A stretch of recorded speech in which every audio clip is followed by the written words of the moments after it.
Hello guys, a very good morning to all of you. स्वागत है आप सभी का ऑनलाइन स्टडी एकेडमी में। आज डेट है 19 अप्रैल 2021 और आज के इस वीडियो में हम 18 और 19 अप्रैल दोनों ही दिन के इंपॉर्टेंट करंट अफेयर्स डिस्कस करेंगे। तो आइए शुरू करते हैं।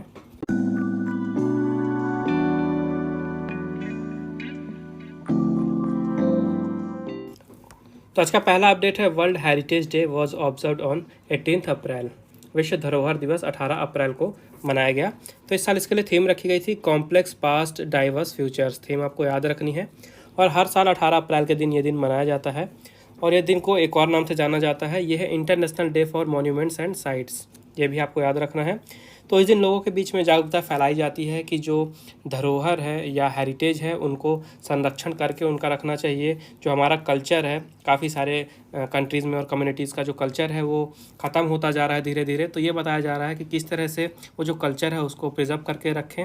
जो अलग अलग कम्युनिटीज़ की हिस्ट्री है वो अलग अलग टाइप से प्रिजर्व करके रखी जा सकती है, जैसे मॉन्यूमेंट्स के फॉर्म में और म्यूज़ियम के फॉर्म में। ओके, तो इन सब चीज़ों को प्रिजर्व करके रखना चाहिए ताकि आगे आने वाली जनरेशन भी इसका यूज़ कर सकें। नेक्स्ट अपडेट है, world haemophilia day was observed on 17 अप्रैल। विश्व हीमोफीलिया दिवस 17 अप्रैल को मनाया गया। तो हर साल 17 अप्रैल को विश्व हीमोफीलिया दिवस मनाया जाता है और ये दिन मनाया जाता है लोगों के बीच में जागरूकता फैलाने के लिए कि हीमोफीलिया क्या है, किस तरह से हीमोफीलिया से बचा जा सकता है और अगर हीमोफीलिया हो जाता है तो किस तरह से उसका ट्रीटमेंट करना है। ये सारी चीज़ें बताई जाती हैं। तो इसके लिए थीम रखी गई है इस साल adapting to change sustaining care in a new world. Theme आपको याद रखनी है, adapting to change sustaining care in a new world. तो एक्चुअली में 1989 में वर्ल्ड फेडरेशन ऑफ हीमोफीलिया के द्वारा इस दिन की शुरुआत की गई थी विश्व हीमोफीलिया डे के रूप में। और ये हीमोफीलिया होता क्या है, तो एक तरह का ये ब्लीडिंग डिसऑर्डर है जिसमें शरीर में जो ब्लड जमाने वाले प्रोटीन होते हैं इनकी कमी हो जाती है। तो इस कारण से ब्लड की जो क्लॉटिंग है वो रुक जाती है। ओके, ब्लड जमता नहीं है, लगातार बहता ही रहता है। तो इसी ब्लीडिंग डिसऑर्डर को हीमोफीलिया कहा जाता है। नेक्स्ट अपडेट है, world voices day was observe on 16 अप्रैल। विश्व आवाज़ दिवस 16 अप्रैल को मनाया गया। तो हर साल पूरे विश्व भर में 16 अप्रैल को मनाया जाता है विश्व आवाज़ दिवस। और ये दिन क्यों मनाया जाता है, तो जो वॉइस का फिनोमिना होता है इसको सेलिब्रेट करने के लिए, साथ ही लोगों को इनकरेज करने के लिए कि ज़्यादा से ज़्यादा बोलें और अपनी जो वॉइस है उसको ट्रेन करें। इस कारण से ये दिन मनाया जाता है। तो इसके लिए थीम रखी गई है वन वर्ल्ड मैनी वॉइसेस। इस साल की ये थीम है one world many voices. Theme आपको याद रखनी है।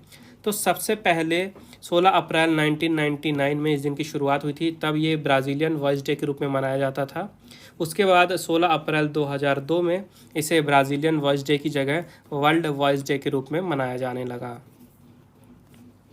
नेक्स्ट अपडेट है, Japan tops the Henley passport index 2021, India ranked 84th। Henley passport index 2021 में जापान सबसे ऊपर एवं भारत 84वें स्थान पर रहा है। तो अभी हाल ही में हेनली पासपोर्ट इंडेक्स का Q2 ग्लोबल रैंकिंग जारी हुआ है। 2021 का Q2 है, याद रखिएगा। तो इस इंडेक्स में टॉप किया है जापान ने। जापान का वीज़ा फ्री स्कोर था 193। ओके, 193। दूसरे नंबर पे सिंगापुर रहा है, इसका वीज़ा फ्री स्कोर था 192। तीसरे नंबर पे जर्मनी और साउथ कोरिया दोनों जॉइंटली रूप से रहे थे, इनका स्कोर था 191। भारत रहा था 84वें स्थान पे यानी 84th नंबर पे, भारत का स्कोर था 58।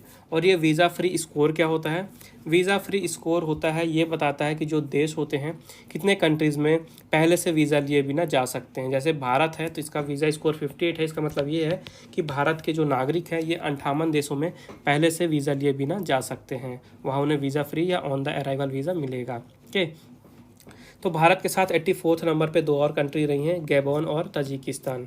और ये जो रैंकिंग है ये किस बेसिस पे बनाई गई है, ये जो वीज़ा फ्री स्कोर है इसी के बेसिस पे बनाई गई है। तो लगभग 199 अलग अलग कंट्रीज़ के जो पासपोर्ट हैं उनको कंपेयर किया गया आपस में और उसके बाद ये इंडेक्स बनाया गया है। इसके अलावा जनवरी 2021 में इसी रैंकिंग का Q1 का ग्लोबल रैंकिंग प्रकाशित किया गया था इसी इंडेक्स का।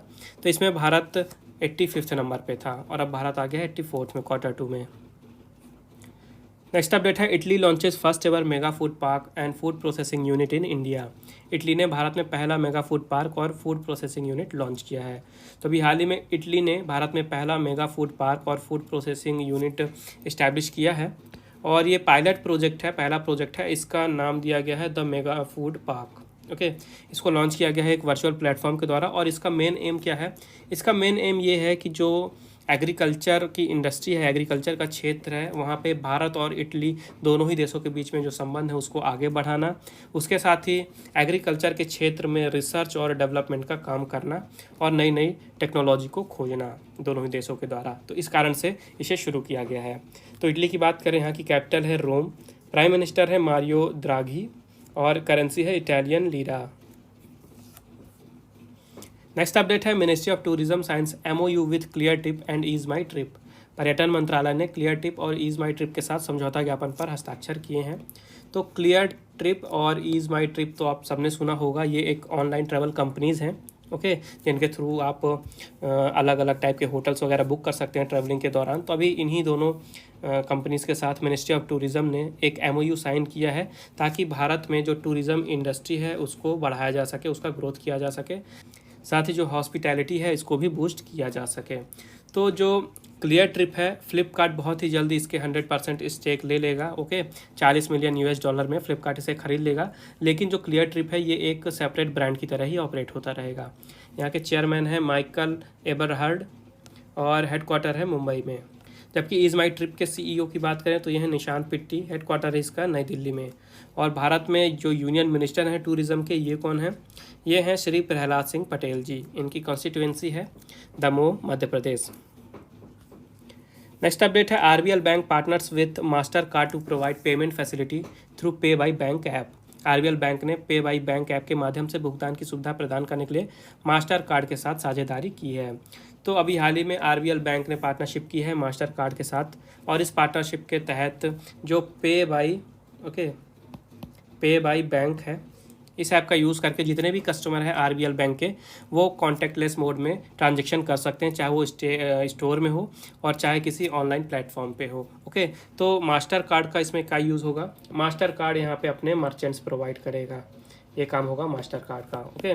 तो ये भारत में अपनी तरह की एक पहली इनिशिएटिव है, याद रखिएगा, पे बाई बैंक ऐप का नाम है। और जो RBL बैंक है इसे पहले रत्नाकर बैंक के नाम से जाना जाता था। यहाँ के MD और CEO हैं विश्ववीर आहूजा, हेडक्वार्टर है मुंबई, महाराष्ट्र में। इसकी स्थापना हुई थी 1943 में और टैगलाइन है अपनों का बैंक। और मास्टर कार्ड के एग्जीक्यूटिव चेयरमैन है अजय बंगा, CEO है माइकल मीबैक और इसका हेडक्वार्टर है न्यूयॉर्क में। नेक्स्ट अपडेट है, city bank will exit its customer banking operations in India. City bank Bharat में अपने उपभोक्ता बैंकिंग कार्यों को बंद करेगा। तो जो मल्टीनेशनल इन्वेस्टमेंट बैंक है सिटी बैंक, आपने सुना होगा, इसका हेडक्वार्टर है न्यूयॉर्क में। तो इन्होंने अभी हाल ही में अनाउंस किया है कि ये भारत में अपने उपभोक्ता बैंकिंग कार्य यानी कि कंज्यूमर बैंकिंग ऑपरेशंस को बंद कर देंगे। और सिटी बैंक एक्चुअली में ग्लोबल रिस्ट्रक्चरिंग प्रोसेस चल रही है वहाँ पे, जिसके पार्ट के रूप में 13 देशों में ये अपने ऑपरेशंस बंद करेंगे।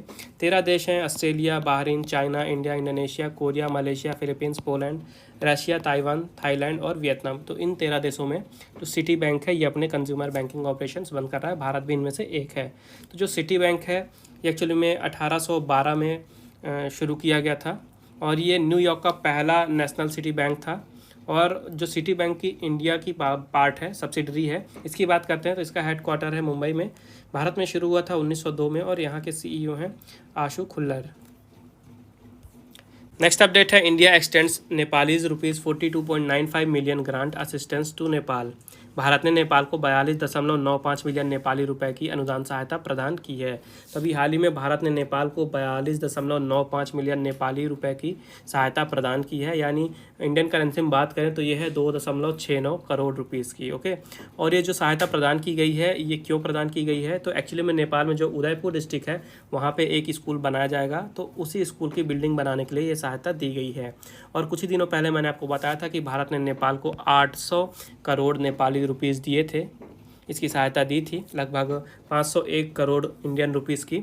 तो इसके तहत बांग्लादेश ने वहाँ पे 10 रोडें बनाई हैं लगभग 300 किलोमीटर की, और हाल ही में इसका इनॉग्रेशन किया गया है। बात करते हैं नेपाल की, तो यहाँ की कैपिटल है काठमांडू, प्राइम मिनिस्टर है KP शर्मा ओली, प्रेसिडेंट है विद्या देवी भंडारी और करेंसी है नेपालीज रुपी।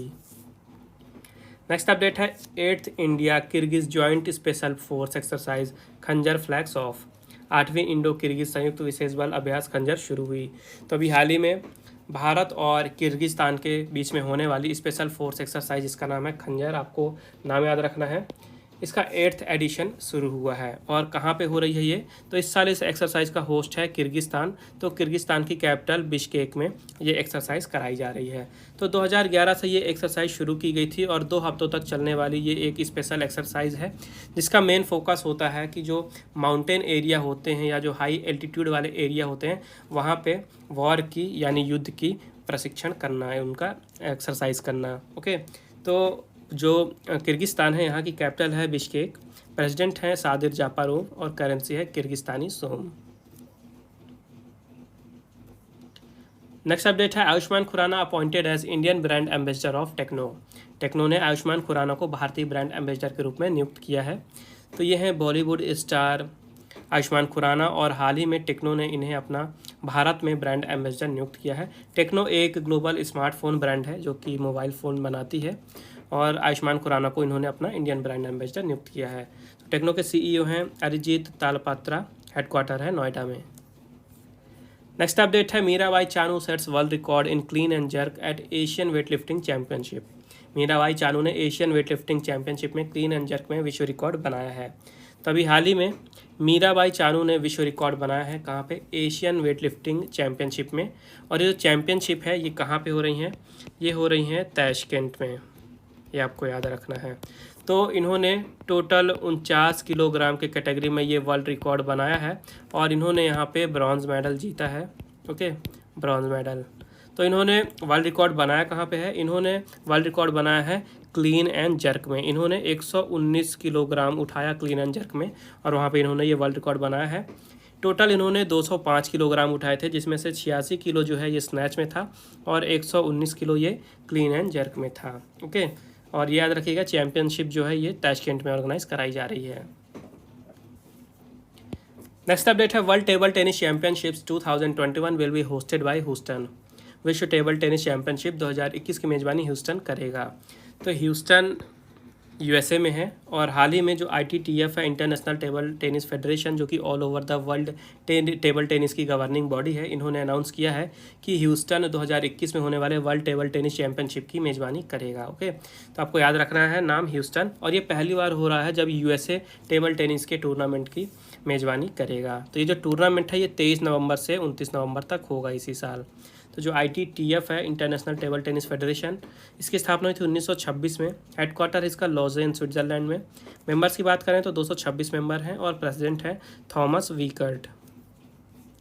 नेक्स्ट अपडेट है Hema Malini conferred with 2021 champions of change award. Hema Malini ji को 2021 चैंपियंस ऑफ चेंज अवार्ड से सम्मानित किया गया है।